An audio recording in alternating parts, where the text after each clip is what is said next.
Your Wi-Fi router is basically standing in your living room, screaming invisible nonsense in every direction, and somehow your phone hears it and goes, "Ah, yes, memes."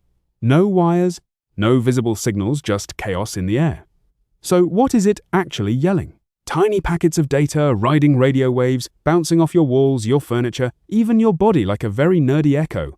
And somehow, out of that invisible shouting match, you get cat videos in HD.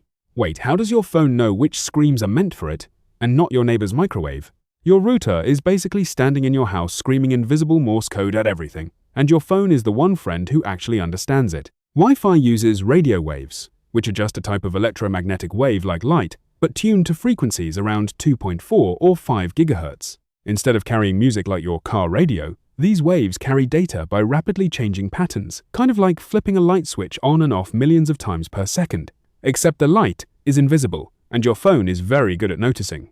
Inside that chaos, the router encodes ones and zeros using techniques like amplitude and phase modulation, which is a fancy way of saying it tweaks the wave's shape and timing so each tiny variation means something. Your phone's antenna picks up all of this background yelling and filters out the exact pattern that matches your network name and password. It's like being in a crowded room where everyone is shouting, but you only respond when someone yells your nickname correctly. The wild part is that this is happening constantly, even when you're not actively using your phone, because devices keep checking in like clingy friends. You still there? Cool, me too. So no, your router isn't magic, it's just aggressively broadcasting structured noise into your living room and hoping your phone is paying attention, which, judging by your screen time, it absolutely is. Imagine 10 people in a room all yelling secrets at the same time. That's basically your apartment building's Wi-Fi situation, and somehow it works. Wi-Fi divides its frequencies into channels, which are like lanes on a highway or different corners of the shouting room. Your router picks one of these channels and yells there, while your neighbor's router yells on another, ideally. If two routers pick the same or overlapping channel, congratulations, you've got a digital shouting match where packets collide and have to be resent, which slows everything down. This is why your internet mysteriously gets worse at night. Everyone's home, everyone's streaming, and all the routers are screaming over each other like it's karaoke night. But no one can sing. Modern Wi-Fi tries to be polite about this with something called CSMA, which stands for Carrier Sense Multiple Access with Collision Avoidance, basically. Devices listen before they yell, like, "Is anyone talking?" No? Cool, my turn. But it's not perfect, because sometimes two devices decide to talk at the same time anyway, like two people both saying sorry and then stepping in the same direction repeatedly. Newer standards like Wi-Fi 6 improve this by coordinating devices more efficiently, almost like assigning time slots, so everyone gets a turn to shout without stepping on each other's sentences. So your internet isn't slow because it hates you personally, it's just stuck in a crowded room full of invisible yelling. That password you typed in once and immediately forgot isn't just a bouncer, it's more like a translator that scrambles everything your router says into a secret language. When you connect to Wi-Fi, your device and the router perform a cryptographic handshake, which is basically them agreeing on how to disguise their conversation so eavesdroppers just hear gibberish. The data is encrypted using protocols like WPA2 or WPA3, which transform your normal internet traffic into something that looks like complete nonsense unless you have the key. So even though your router is still yelling into the void, it's now yelling in code, like a spy dramatically whispering numbers into a shoe phone.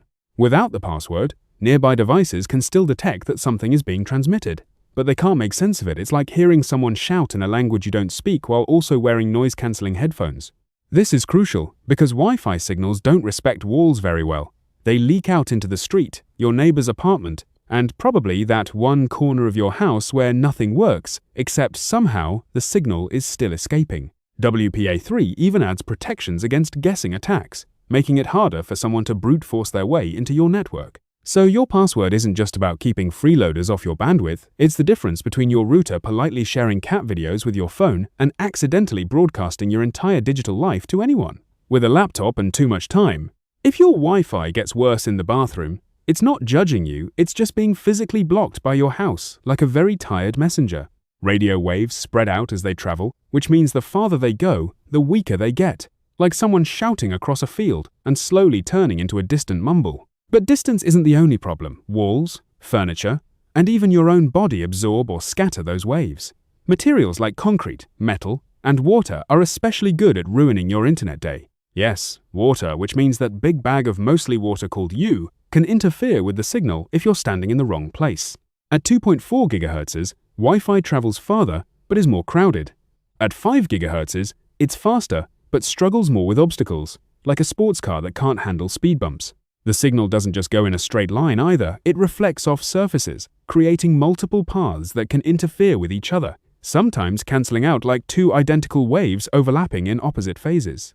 Engineers use techniques like MIMO, multiple input, multiple output, to turn this chaos into an advantage by using multiple antennas to juggle these reflections and reconstruct the signal.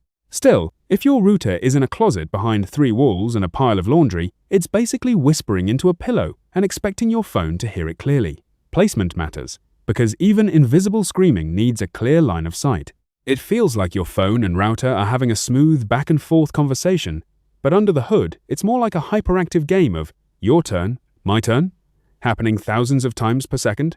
Traditional Wi-Fi is half duplex, meaning it can't truly talk and listen at the exact same time on the same channel, so it switches roles extremely quickly. Send a burst, pause, listen, repeat. Because this happens so fast, it looks continuous to you, like a movie made of individual frames that your brain stitches together.